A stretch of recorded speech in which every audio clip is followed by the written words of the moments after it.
Bismillahirrahmanirrahim. Ada dua pertanyaan.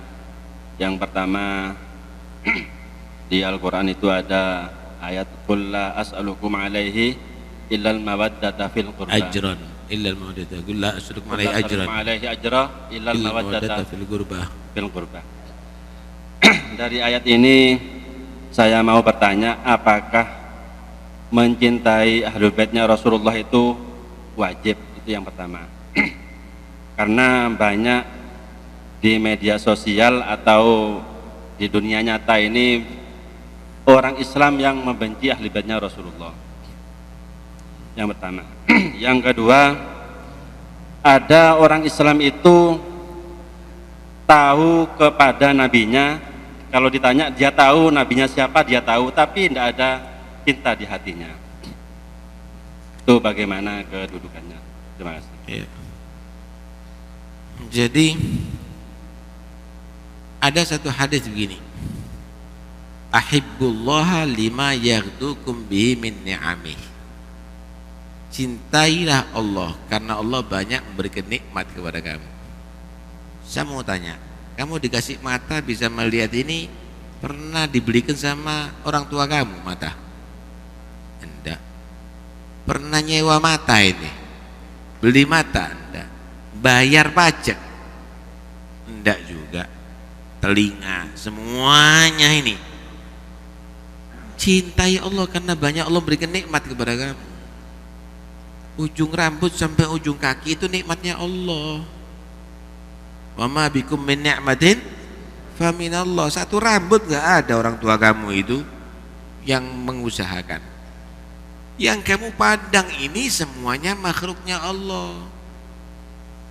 Yang kamu dengar itu suara makhluk juga. Apa yang kamu raba itu juga ini milik Allah semuanya.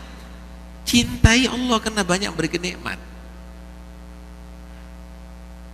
Wa ahibbuni li hubbillah.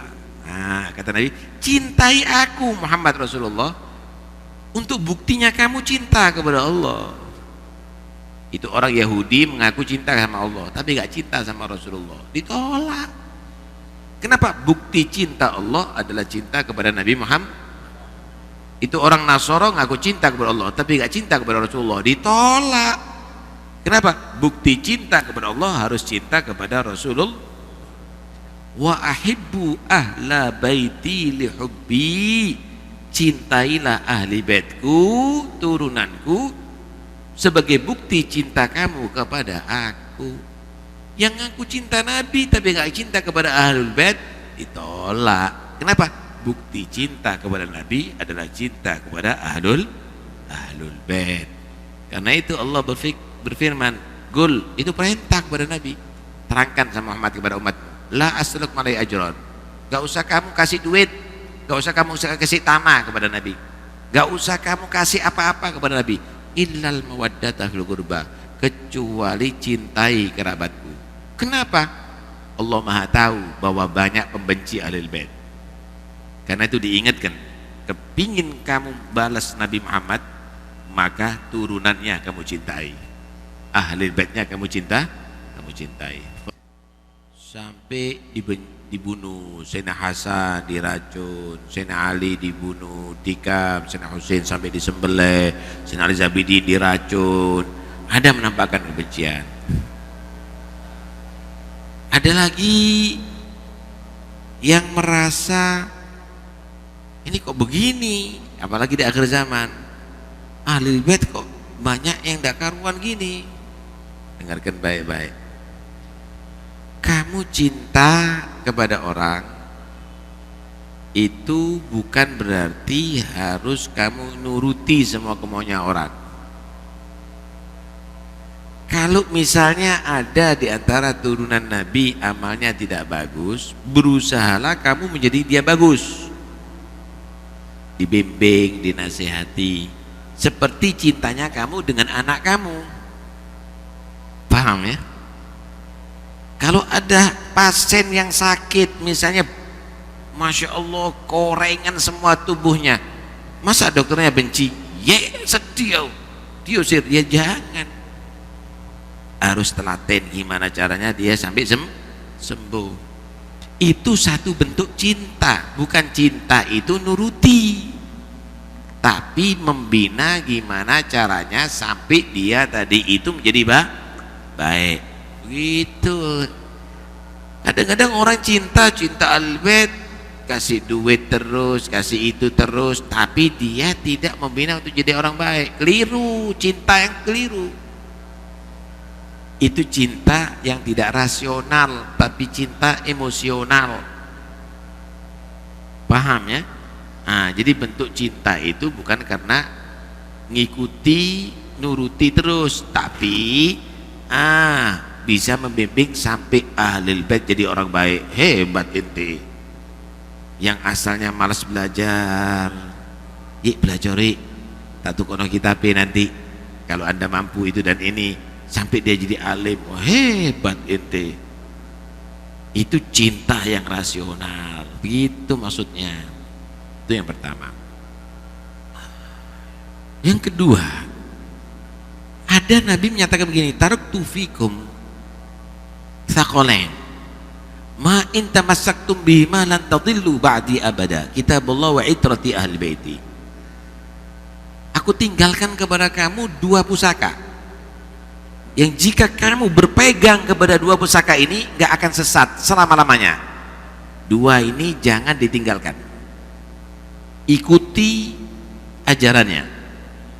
Pertama kitabullah Al-Quran, kedua itrati ahli baiti, ajaran keluarga Rasulullah SAW, ajarannya habaib. Kamu tidak akan sesat selama-lamanya. Hadis itu sahih, hadis sahih itu.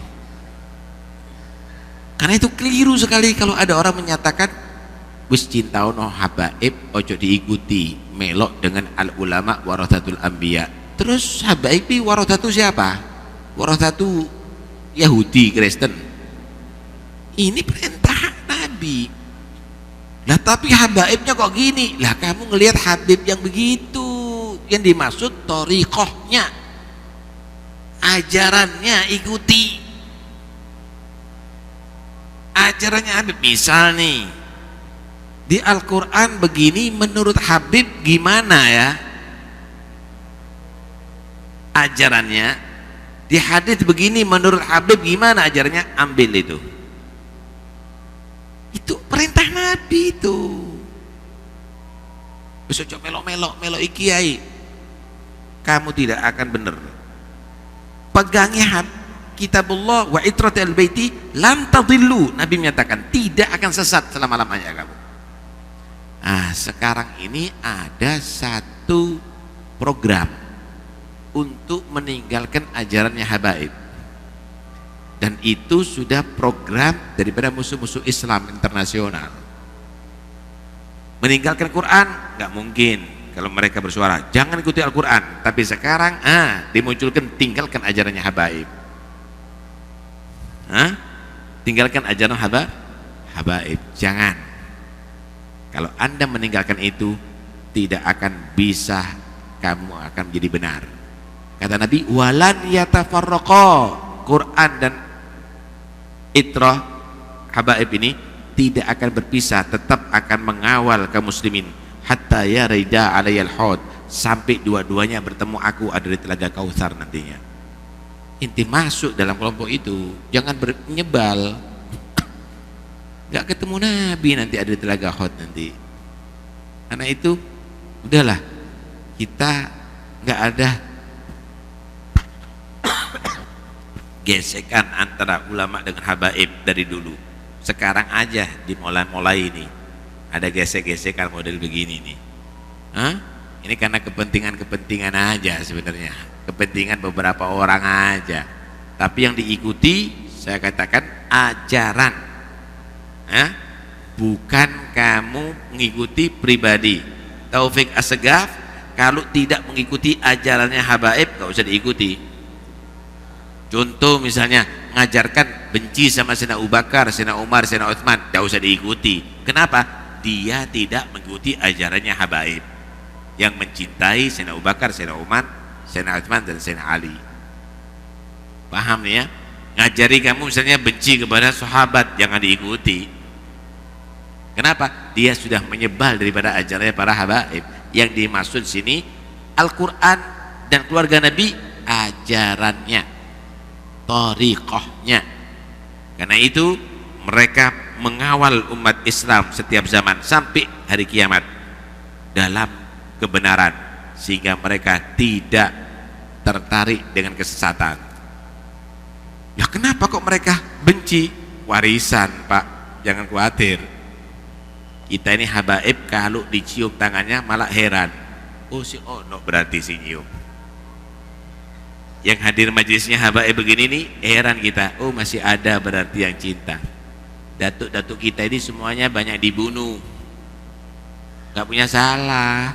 Sayyidina Ali dibunuh, Sayyidina Hasan dibunuh, Sayyidina Husain dibunuh, Sayyidina Ali Abidin dibunuh, banyak dimusuhi.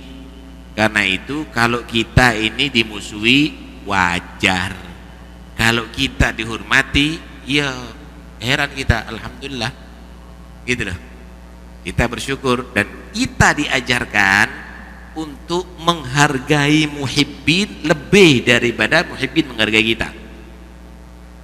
Kalau ada yang orang nipu muhibbin, ya, itu orang yang nyebal dari ajarannya habaib. Kita ini diajari untuk menghargai muhibbin lebih muhibbin menghargai kepada kita. Kita kasih contoh. Kalau kita buat acara maulid, kalau kita buat acara haul misalnya, Masya Allah, orang-orang dari muhibbin dari desa-desa dari jauh datang kepada kita. Kita wajib untuk hormati. Kita potongkan kambing, Pak, kita buatkan nasi kebuli, nasi samin, Anda semuanya. Kita nggak minta-minta sumbangan. Nah, kita diajarkan hormati itu muhibbin yang hormat kepada kamu. Dia hadir di majelis kamu, dia cinta kepada datuk kamu, hormati dia, hargai dia.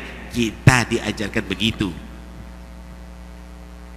Ada yang bawa kadang-kadang, Masya Allah, muhibbin itu ya kemampuannya, gula 2 kilo, ada bawa terong, ada bawa buah, kita terima. Tapi kita harus menghargai lebih daripada itu. Karena itu kalau acara mereka tadi itu membuat acara tidak sekedar, betul-betul dimaksimalkan. Kenapa? Kita diajarkan untuk menghargai muhibbin lebih daripada muhibbin menghargai kita. Kalau ada beberapa orang keluyuran ada di desa, minta itu minta ini, ya salahmu dewe. Kamu tidak belajar caranya jadi muhibbin beneran. Karena itu sekarang saya umumkan, haulnya Habib Ja'far bin Syihon tanggal 9 Februari. Nah, kalau ada orang minta sumbangan ke daerah Anda, pasti penipu. Kenapa? Semua acara kita, mau di rumah, mau di pondok, mau di mana, tidak pernah minta sumbangan. Nah kalau loh saya sudah nyumbang kambing, lah kok tidak ada haulnya, ya salam. Memberikan kepada orang yang salah.